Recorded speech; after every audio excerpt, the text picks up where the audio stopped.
What's up, Facebook?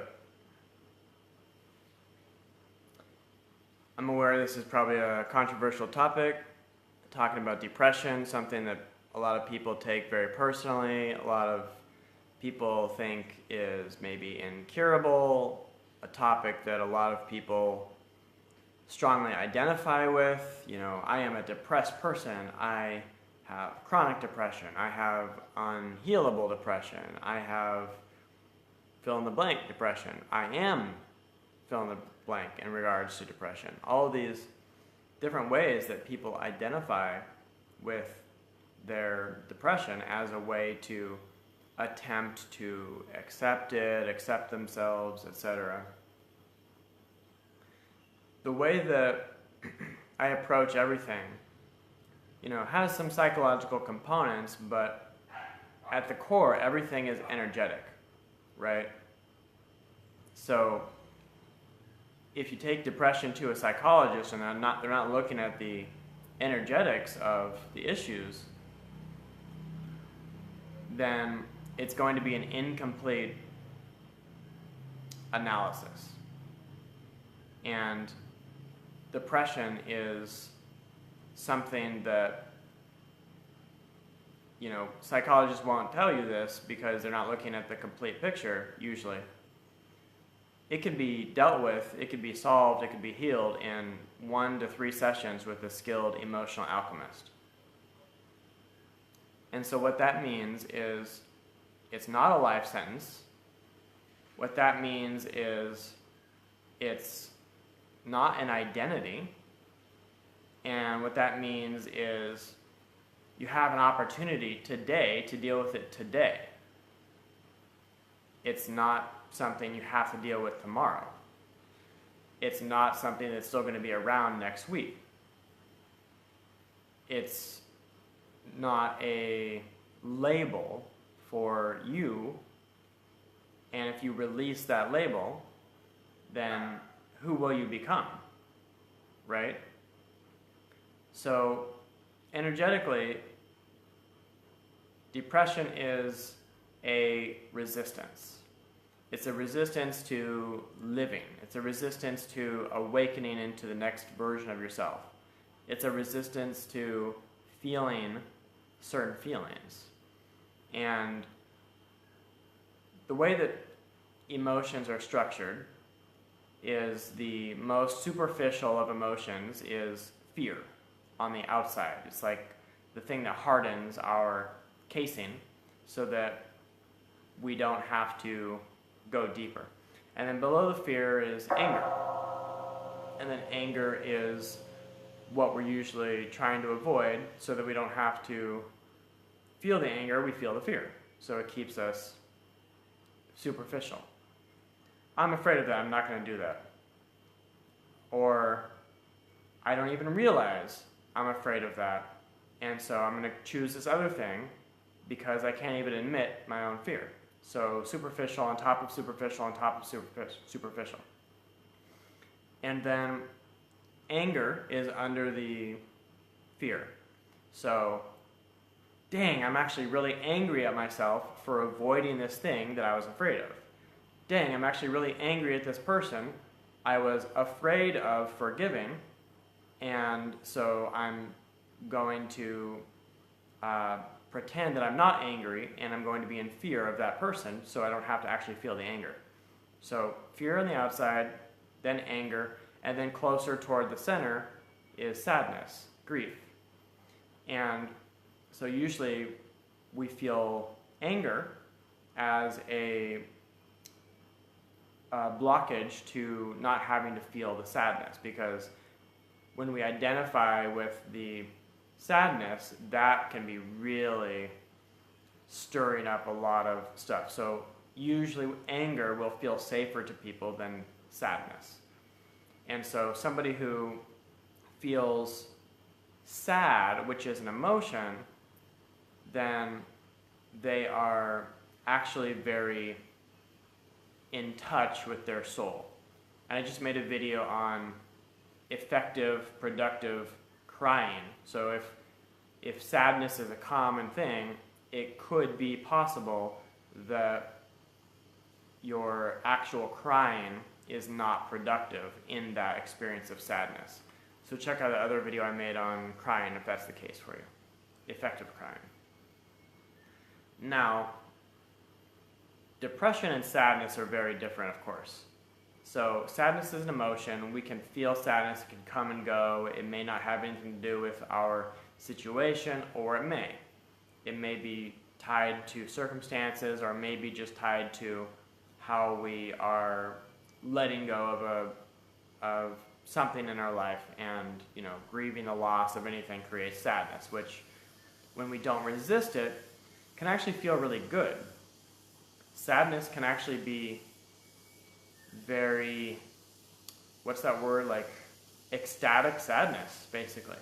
Sadness can be a divine unfolding that when we don't judge it, when we're just simply witnessing it, it can be extremely divine, like we're just touching our soul. It's like God's gift to us when we really embrace the sadness. And again, it's important that we really let our body move with the sadness, learning how to cry, maybe even learning how to wail. I have a former girlfriend who used to help teach women how to womb wail, allowing themselves to tap into their womb and wailing from the place of their womb just to give it a voice, just to express that pain. And so that's very effective in being able to move that energy. But so now raises the question, what exactly is depression? So if depression is a resistance to going through these layers, depression is, or we could say going through these layers energetically is a feminine experience. Deepening into our sadness is a very feminine experience. It's very much surrendering, which is a feminine quality, not gender feminine, energetic feminine, like the yin and yang symbol.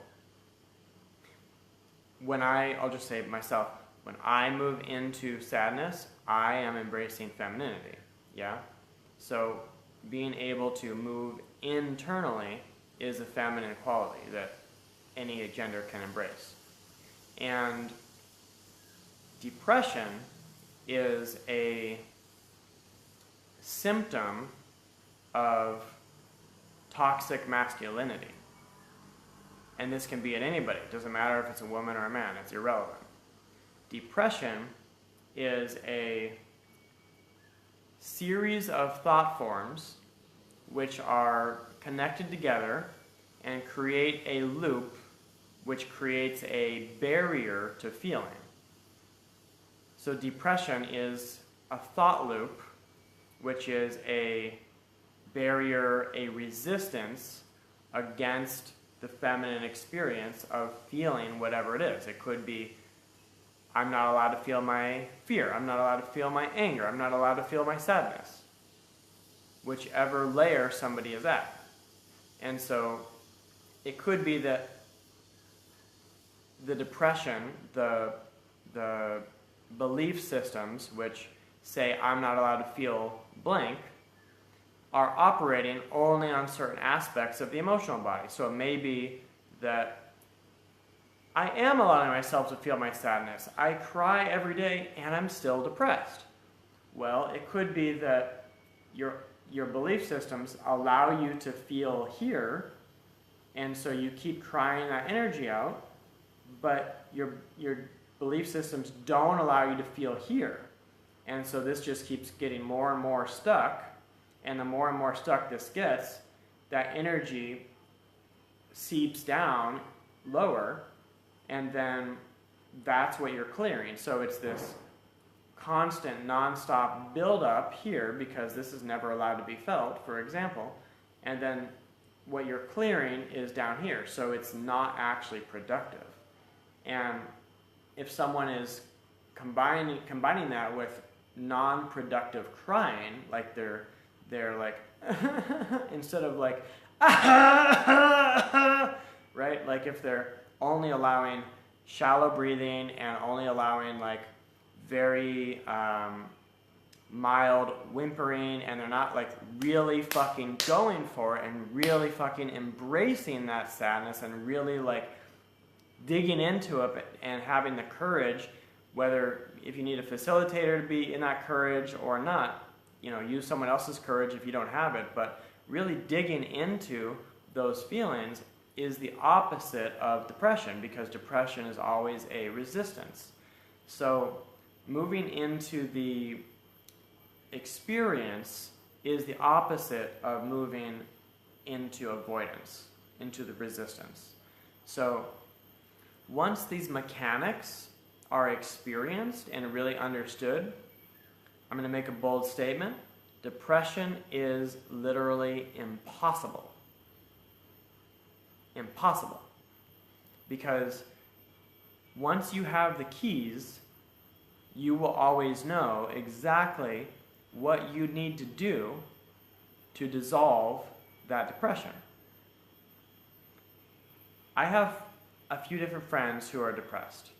Or, you know, I don't want to say they are depressed, but they are experiencing depression, which, as I mentioned before, could be solved in today and no longer experiencing it tomorrow. So I don't want to label them as depressed. They are experiencing depression until they are able to release the resistance, which there's no shame in having resistance. It's trauma-based, psychological conditioning that's been absorbed, inherited from, you know, family of origin, most likely. I want to share a couple of things. Yeah, so I mentioned I have a few different friends who are experiencing depression, and all of these friends avoid me. All of these friends who experience depression know, whether it's conscious or unconscious, they know that if they're around me, they're going to snap out of it, and they're going to feel some shit that they don't want to feel. And so they don't show up to my, they don't respond to my text, or they don't show up to my experience, or they don't show up to whatever, because a part of them is not wanting to be in my field because it's going to trigger exactly what they're avoiding, and then they won't be able to maintain that avoidant belief structure, and their belief systems will crumble and it's going to hurt. Not because they're being attacked, but it will feel like an attack because they have identified with those belief systems as if they are themselves. And when your belief systems start to crumble, of course, it can feel somatically, emotionally, can feel like we are the ones crumbling. Like, oh, if my belief system doesn't deserve to exist, then therefore that must mean I don't deserve to exist. And so I'm going to avoid this at all costs, because when I'm deconstructed, I'm not going to exist anymore. It literally feels like death. So if people believe that they're going to die because it's the belief system that's going to die, but they're identified with it, you can see why it would make sense for them to avoid spending time with me, because to the body, it's like spending time with that person equals death. Whew! Intense. Okay, so I had another example I want to give. Can't remember that.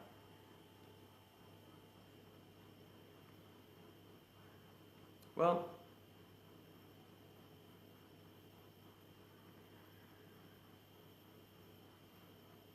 let's say that there's another important concept I want to talk about in the meantime. The difference between trusting and believing, okay?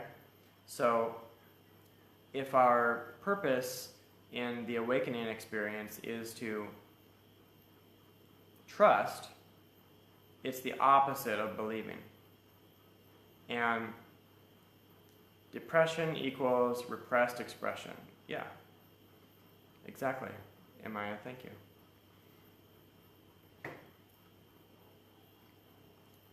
Belief structures are masculine thought forms on repeat. Okay?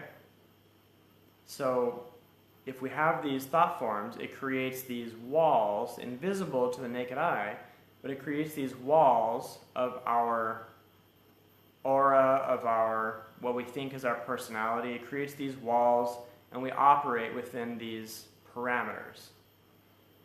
And so boundaries is another word for these walls. And boundaries are a masculine, regardless of gender, masculine energy. And so if we have these masculine energies saying you can exist, your energy can exist here in your field, but it can't exist here. Your energy can exist here in your field, but it's not safe to exist here. And so then our energy is constantly like taking all these loops, and it makes it impossible to expand into who we really are energetically, because when we approach these walls, it hurts, and the belief system says, no, that hurts, so don't do it. And this is also partially based on the idea of heaven and hell programming. Don't approach your belief system. Don't expand your field into where you're not allowed to, because that will mean hell, and you don't want hell. So all these belief systems are causing us to, they're self-fulfilling prophecies. They cause us to stay in these little boxes that we put ourselves. And so by dissolving all belief systems, we're moving into the feminine space. We're moving into trust. And trust is the opposite of believing, because we don't have to have an idea. We don't have to know. We don't have to preconceive. We can simply experience directly what feels yes and what feels no, and eventually we can only experience what feels yes, and then trusting only what feels yes, and then moving into that constant stream of yes with no belief system attached, and then our field automatically creates what is no. And this is high level stuff, so I understand if that doesn't make sense. But essentially, we are automating our experience so that we can constantly be in the yes, and we can constantly move toward what our soul says is right, even though right is a human term. We move toward what our soul guides us into, and then we no longer at that point even need to be in a no. And so going back to the original topic here, sorry, my alarm went off. I think that happened last time I was doing Facebook Live too. As we move into the original topic here of depression, depression means that there is an ongoing no. There is a thought that is saying no to something in our field. And so if we can, and this isn't to shame or blame the no is a very, very, very, very, very, very, very, very, very important part of psychological individuation, so that we can first intensely own the no. No, I don't want to fucking do that. No, I don't want to go to your party. No, I don't want to have you touch me there. No, I don't want to eat that thing. No, I don't want to do this thing that you're trying to guilt trip me into. No, no, no, no, no. And as we really deeply own that, that is going to put us in touch with the aspects of ourselves that are creating the no, which is no to life. No, I don't want to fucking live. No, I don't want to fucking be fulfilled. No, I don't want to be satisfied. No, I don't want to have fun. No, I don't want my power back. And being able to actually experience what we're saying no to in a toxic way, with inherited trauma, this actually helps put us at ease, and we can befriend those aspects of ourselves and see the absurdity in it and laugh at it. And then that helps us to release the no and live in the yes. So the healing of depression is always living in the yes. Poetic. Beautiful. I think I'm done. And with that, time to go to the sauna. I'm a yes for the sauna and the swimming pool and a coconut. And then I'm going to lunch. And I love you. And I have my swimming trunks already on. Thank you for watching. Looking forward to the next one. Let me know if you have any questions or topics, videos you'd like me to provide education on. Like I said in the last video, I provide free education. I'll make a video on whatever you like. I prefer that over educating people in sessions with me, so that in the session we can dive straight into the experience, so you don't have to pay for education, get that out of the way, and go directly into the transformation so that you can be liberated, live your life, express yourself, have fun, enjoy the juicy, delicious soul that is your birthright.